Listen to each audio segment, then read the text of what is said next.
Hello India, प्यारे देशवासियों को मेरा अभिनंदन। मेरा नाम डॉक्टर कुमार पुनीत गोयल है और इंडिया के number 1 online education app Unacademy में आपका स्वागत है। अप्रैल माह की मिली जुली करंट अफेयर्स लगभग 30-40 क्वेश्चन मैं आपको दूंगा। 8 अप्रैल के करंट अफेयर्स की शुरुआत करते हैं।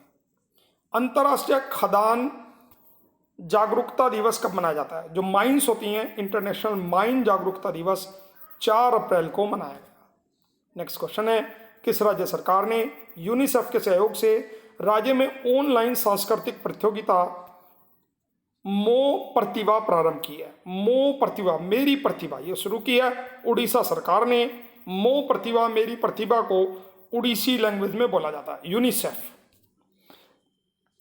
International day of sports for development and peace ये किस दिन मनाया जाता है?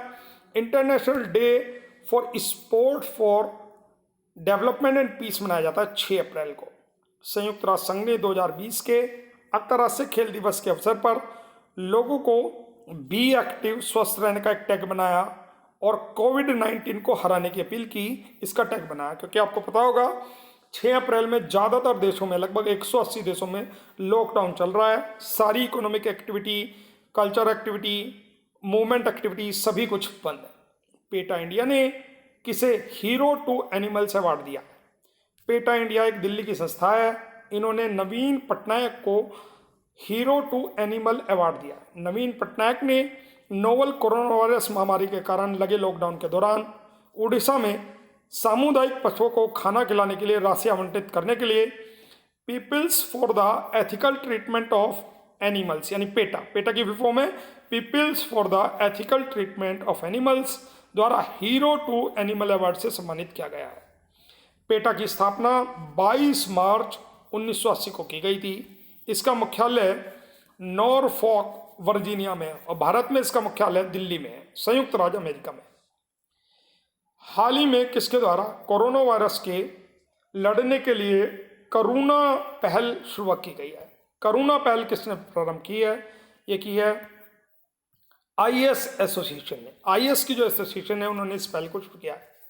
इस पहल में भारतीय प्रशासनिक सेवा, भारतीय पुलिस सेवा आईपीएस, भारतीय विदेश सेवा आईएफएस, भारतीय राजस्व सेवा आईआरएस और अन्य राज्य सेवाओं के अधिकारी शामिल हैं। यह प्लेटफॉर्म आईएस एसोसिएशन के उपाध्यक्ष संदीप चोपड़ा द्वारा लॉन्च किया गया है। आईएस एसोसिएशन द्वारा कोरोना वायरस से लड़ने के सरकार के प्रयासों के सहयोग करने और उन्हें पूरा करने के लिए करुणा नामक एक पहल शुरू की गई है। करुणा का पूरा नाम है civil service association reach to support in natural calamities. ये करुणा की फुल फॉर्म रखी गई है। नेक्स्ट क्वेश्चन है, हाल ही में किस राज्य में लोगों को सैनिटाइज करने के लिए वी सेफ टनल स्थापित किया गया? वी सेफ टनल तेलंगाना ने स्टार्ट किया है। तेलंगाना के प्रेजेंट टाइम के मुख्यमंत्री के चंद्रशेखर राव हैं और राज्यपाल तमिलसाई सौंदर्य राजन है। इस सैनिटाइजिंग टनल को राज्य के पुलिस महानिदेशक कार्यालय में स्थापित किया गया है। ये कीटाणुनाशक विशिष्ट वी शेफ टनल 20 सेकंड के अंदर लोगों को किसी भी संभावित बैक्टीरिया और अन्य रोगाणु रहित कर देती है। नेक्स्ट क्वेश्चन है, हाल ही में किस महिला को भारतीय प्रतिभूति विनिमय बोर्ड सेबी में पूर्णकालिक सदस्य होल टाइम मेंबर के रूप में 6 महीने का कार्यकाल का विस्तार दिया गया है? इनका नाम है माधुरीपुरी बुच। माधुरीपुरी बुच को एक 6 महीने का कार्यकाल दिया गया है। माधुरीपुरी बुच का साल 2017 में 3 साल के कार्यकाल के लिए सेबी में पूर्णकालिक सदस्य के रूप में नियुक्त किया गया था। Security exchange board of India SEBI की फुल फॉर्म है। इसकी स्थापना 12 अप्रैल 1992 को की गई थी। आपको ध्यान होगा हर्षद मेहता घोटाला जब हुआ था तब सेबी की स्थापना की गई थी। इसका हेड ऑफिस मुंबई में है और इसके चेयरपर्सन प्रेजेंट टाइम में अजय त्यागी है। नेक्स्ट क्वेश्चन है, किस खिलाड़ी को मरणोपरांत नाई Smith memorial basket hall of fame का सदस्य नॉमिनेट किया गया?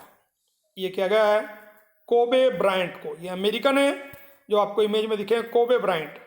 आपको पता होगा कोबे ब्रायंट की इस साल 26 जनवरी को हेलीकॉप्टर दुर्घटना में मौत हो गई थी। इनके साथ उस समय इनकी बेटी भी थी। कोबे ब्रायंट अन्य 8 सदस्यों के साथ अगस्त 2020 के महीने में मैसाचुसेट्स के स्प्रिंगफील्ड में Naismith memorial hall of fame में शामिल होंगे। Naismith memorial hall of fame में शामिल होने वाले 9 सदस्यों की सूची इस प्रकार है: Kobe Bryant, Tim Duncan, Kevin Garnett, Tamika Catchings, Eddie Sutton, Rudy Tomjanovich, Kim Mulkey, Barbara Stevens और पैट्रिक बाउमैन। नेक्स्ट क्वेश्चन है, हाल ही में किसके द्वारा प्राण वायु नाम का एक वेंटिलेटर लॉन्च किया गया है? प्राण वायु का वेंटिलेटर आईआईटी रुड़की वालों ने बनाया है। एक छोटा वेंटिलेटर है जिसके अलावा कई लोगों को वेंटिलेशन पर रखा जा सकता है। पोर्टेबल वेंटिलेटर है और कहा जा रहा है इसे रेलवे में लगाया जाएगा। प्राण वायु नाम के इस पोर्टेबल वेंटिलेटर को एम्स ऋषिकेश के सहयोग के द्वारा तैयार किया गया है आईआईटी रुड़की में। वेंटिलेटर सांस लेने में दिक्कत वाइड डिग्री के लिए उपयोगी होगा और ये सभी आयु वर्ग के रोगियों को, विशेष रूप से बुजुर्गों के लिए प्रयोग किया जा सकता है और ये कैरी करने में आसान है। अभी आपको पता होगा लगभग कई सारे डब्बे रेलवे के हॉस्पिटल में कन्वर्ट किए गए हैं और वहाँ पे ये उनके केबिन्स में आसानी से लगाया जा सकता है। हाल ही में किस अमेरिकी गीतकार गायक गिटार वादक का निधन हो गया। 3 बार के ग्रैमी अवार्ड विजेता थे ये गिटार वादक थे। इनका नाम है बिल विदर। इनका जन्म 4 जुलाई 1938 को अमेरिका के वेस्ट वर्जीनिया में हुआ था। इन्होंने 9 एल्बम बनाए थे। इनका पहला album just as I am 1971 में और आखिरी एल्बम था वॉचिंग यू वॉचिंग मी 1985 में शामिल था। किस तिथि को संयुक्त राष्ट्र संघ द्वारा इंटरनेशनल डे ऑफ कंसाइन अंतर्राष्ट्रीय अंतरात्मा दिवस के रूप में मनाया गया? ये डे है 5 अप्रैल। 5 अप्रैल को United Nations international day of conscience मनाया गया है और यह दिन लोगों को आत्मचिंतन करने और अपनी अंतरात्मा की आवाज सुनकर सही रास्ते पर चलने के लिए प्रेरित करता है। नेक्स्ट क्वेश्चन है, हाल ही में भारत सरकार ने कोविड-19 से संबंधित प्रतिक्रिया गतिविधियों के समन्वय के लिए एक सशक्त समूह का गठन किया है। इसकी अध्यक्षता कौन करेगा? इसकी अध्यक्षता नीति आयोग के सीईओ करेंगे। नीति आयोग के मुख्य कार्यकारी अधिकारी सीईओ अमिताभ कांत और इस कोविड-19 के प्रतिक्रिया गतिविधियों समन्वय के लिए यही इसकी अध्यक्षता करेंगे। इस समूह समस्याओं की पहचान करना, प्रभावी समाधान के साथ योजनाओं के निर्माण में संबंधित मुद्दों को संबोधित करना होगा। नेक्स्ट क्वेश्चन है, हाल ही में किस तिथि को प्रधानमंत्री ने अपील कर 9:09 के लिए कार्यक्रम आयोजित किया था? यह किस तारीख को बनाया गया था? इसका आंसर आप कमेंट बॉक्स में लिखें। 3 अप्रैल, 4 अप्रैल, 5 अप्रैल, 6 अप्रैल। देखते हैं आप में से कितने बच्चे इसका आंसर दे पाते हैं। नेक्स्ट क्वेश्चन है, हाल ही में किस देश ने भारत से कोरोना वायरस के उपचार के लिए कारगर दवा हाइड्रोक्सी क्लोरोक्विन खरीदने के लिए एक समझौता किया है? यह अमेरिका। इसका आंसर अमेरिका है। और मैं आपको बता दूं हाइड्रोक्सी क्लोरोक्विन मलेरिया की दवा है जो कि फ्रांसिस वैज्ञानिक ने बताया था। ये कोरोना वायरस के मरीजों के लिए कारगर है। हाल ही में किस व्यक्ति को गिनीज वर्ल्ड रिकॉर्ड्स ने दुनिया के सबसे बुजुर्ग व्यक्ति का खिताब दिया? इनका नाम है बॉब वेटन। बॉब वेटन को सबसे बुजुर्ग व्यक्ति का खिताब दिया गया। नेक्स्ट क्वेश्चन है, किस व्यक्ति को एनटीपीसी ने अपना मानव संसाधन निदेशक HR डायरेक्टर नियुक्त किया है? दिलीप कुमार पटेल को। हाल ही में किस देश ने भारत में कोरोना वायरस के उपचार के लिए कारगर दवा हाइड्रोक्सी क्लोरोक्विन खरीदने के लिए समझौता किया? अमेरिका ने किया है और भारत हाइड्रोक्सी क्लोरोक्विन की 70% प्रोडक्शन और निर्यात करता है। यह दवा आमतौर पर मलेरिया के उपचार के उपयोग में की जाती है, लेकिन भारत में कोरोना वायरस के इलाज में भी ये कारगर साबित हो रही है।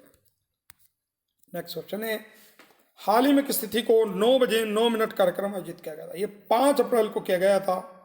कोरोना वायरस के संकट के समय सामूहिक संकल्प और एकजुटता दिखाने के लिए प्रधानमंत्री जी ने अपील की थी, आप अपने घर में रात को 9:09 तक बत्तियां बंद करके दिया जलाएंगे, मोमबत्ती जलाएंगे या अपने मोबाइल की फ्लैश लाइट जलाएंगे और स्वास्थ्य कर्मियों को, पुलिस कर्मियों को, नौकरशाहों का उत्साह बढ़ाएंगे जो कोरोना से बचाने में पूरी तरह से जुटे हुए।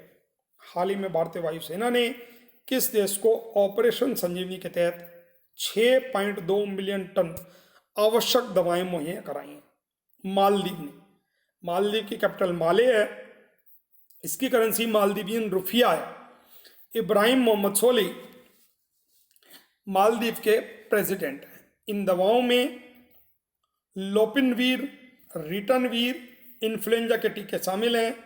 इन दवाओं के अलावा भारतीय वायुसेना ने नेबुलाइजर, कैथेटर और यूरिन बैग और फीडिंग ट्यूब भी डिलीवर किए हैं। मालदीव के लिए अन्य ऑपरेशन है। मालदीव सरकार का तख्ता पलट की कोशिश को बेअसर करने में मदद के लिए 1988 में ऑपरेशन कैक्टस संचालित किया गया था।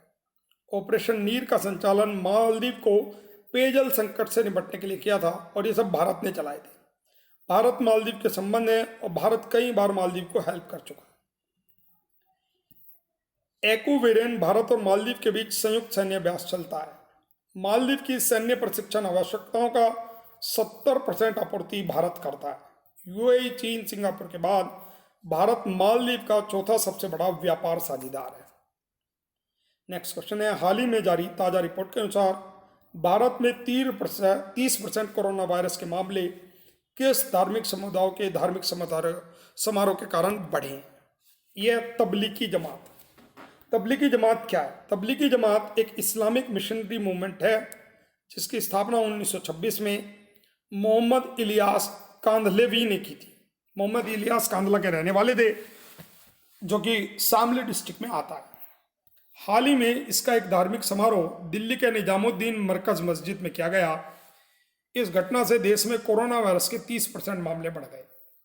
इससे तमिलनाडु सबसे अधिक प्रभावित रहा। तमिलनाडु के 388 मामलों में से ज़्यादातर तबलीगी जमात के थे, जिसमें 259 लोग शामिल थे जो कि कोरोना पॉजिटिव थे। उत्तर प्रदेश में इस कार्यक्रम में शामिल 160 लोगों को स्थानांतरण किया गया और उन्हें क्वारंटाइन किया गया 14 दिनों के लिए। किस कंपनी ने हाल ही में कोविड-19 के लिए कोरोफ्लू नामक एक नए टीके का विकास और परीक्षण शुरू कर दिया है? यह क्या है? भारत बायोटेक कंपनी ने। भारत बायोटेक कंपनी अमेरिका की मेडिसिन राज्य में यूनिवर्सिटी ऑफ विस्कोसिन के और वैक्सीन निर्माता फ्लूजेन के बायोलॉजिस्ट के साथ काम कर रही है और इसका परीक्षण भी शुरू कर दिया है। भारत बायोटेक एक जैव प्रौद्योगिकी कंपनी है। इसका मुख्यालय हैदराबाद में है और भारतीय वैज्ञानिक कृष्णा एला ने यह खोज की है। हाल ही में रेल कोच फैक्ट्री कपूरथला को किस नाम से एक कम लागत वाला ऊर्जा कुशल वेंटिलेटर बनाया? जीवन नाम से वेंटिलेटर बनाया है जो मात्र 10,000 रुपये का है। एशियाई युवा खेलों के लिए आयोजन किस देश में आयोजित किए जाएंगे? ये 2021 नवंबर में अगले साल चीन में आयोजित किए जाएंगे। हाल ही में कि सरकार ने इलेक्ट्रॉनिक्स विनिर्माण को बढ़ावा देने के लिए प्रोत्साहन योजनाएं शुरू की हैं। 3 योजनाएं शुरू की हैं, तीनों के नाम यहाँ लिखे हैं। PDF डाउनलोड करके आप देख सकते हैं। क्योंकि समय कम बचा है इसलिए मैं जल्दी ये क्वेश्चन कर रहा हूँ। हाल ही में भारत सरकार ने कोविड-19 के प्रसार को नियंत्रित करने के लिए कितनी अनुसंधान परियोजनाएं शुरू की हैं? टोटल योजनाएं शुरू की हैं 5। पांचों प्रोजेक्ट यहाँ पे दिए गए हैं। स्क्रीनशॉट लेके आप इन प्रोजेक्ट्स को लिख लीजिएगा जरूर क्या क्या है। ये बहुत काम हो सकते हैं कॉम्पिटेटिव एग्जाम के लिए। राष्ट्रीय समुद्री दिवस कब मनाया जाता है? राष्ट्रीय समुद्री दिवस 5 अप्रैल को मनाया जाता है। 1964 से लगातार मनाया जा रहा है। ठीक है, तो आप जरूर इन क्वेश्चंस को कर लीजिए। I hope you will really like my video. Thank you very much for the day. We will meet tomorrow. Till then bye. God bless you. Sayonara. तो प्यारे छात्रों, देखिए मैंने आपको ये करंट अफेयर्स के क्वेश्चन दिए अप्रैल माह के और मुझे उम्मीद है कॉम्पिटेटिव एग्जाम के लिए क्वेश्चंस आपके बहुत काम आ सकते हैं। साथ साथ मैं आपको अपने यूट्यूब चैनल के बारे में बता देता हूँ। आप यूट्यूब का एप्लीकेशन खोलिए अपने मोबाइल में और मेरे साथ जुड़िए। आप YouTube चैनल के सर्च बॉक्स में डालिए A to Z का यस, A नंबर वाला 2 अंक वाला 2 Z CARERS। आपको मेरा चैनल मिलेगा A to Z करियर्स की ट्रिक्स। इसे सब्सक्राइब करना ना भूलें और बेल वाला आइकन भी दबा दें ताकि जब भी मैं नई वीडियो डालता हूं उसका नोटिफिकेशन आपको मिल जाता है। सुबह 8 बजे मेरी एक नई वीडियो रोजाना आपको मिल जाती है, तो जरूर मेरे साथ जुड़ा करें इसे देखने के लिए। और कम्युनिटी बॉक्स में एक क्वेश्चन भी हमेशा मैं आपका डालता हूं, इसे भी अटेम्प्ट किया करें जरूर। ये करंट अफेयर्स का क्वेश्चन होता है कि आपकी कितनी करंट अफेयर तैयार है, ये आपको पता लगता है। मेरी वीडियो में जो मैं आपको दे रहा हूँ ये अभ्यारण वगैरह मैंने आपको बताए हैं जो मैं आपको दे रहा हूँ। ठीक है, तो ये MP की 12 वीडियो में आपको दे चुका हूँ। टोटल मैं आपको ये वीडियो दूंगा लगभग 20, जिसमें मध्य प्रदेश से रिलेटेड सारी जीके आपकी कवर हो जाएगी। और समय समय पे हम करंट अफेयर्स, बाकी चीज़ें आपको देते रहते हैं। और इसके बाद में जो शुरू करने जा रहा हूँ वो है चाइल्ड डेवलपमेंट एंड पेडागोगी, क्योंकि सीटेट टेट का एग्जाम होने वाला है और चाइल्ड डेवलपमेंट एंड पेडागोगी बहुत इंपॉर्टेंट चैप्टर है, वो मैं आपको कराऊंगा अनअकैडमी पर, और साथ साथ आपको यहाँ वीडियो यूट्यूब पे भी मिलेगी। Thank you very much for the day, we'll meet tomorrow, till then bye, God bless you, sayonara.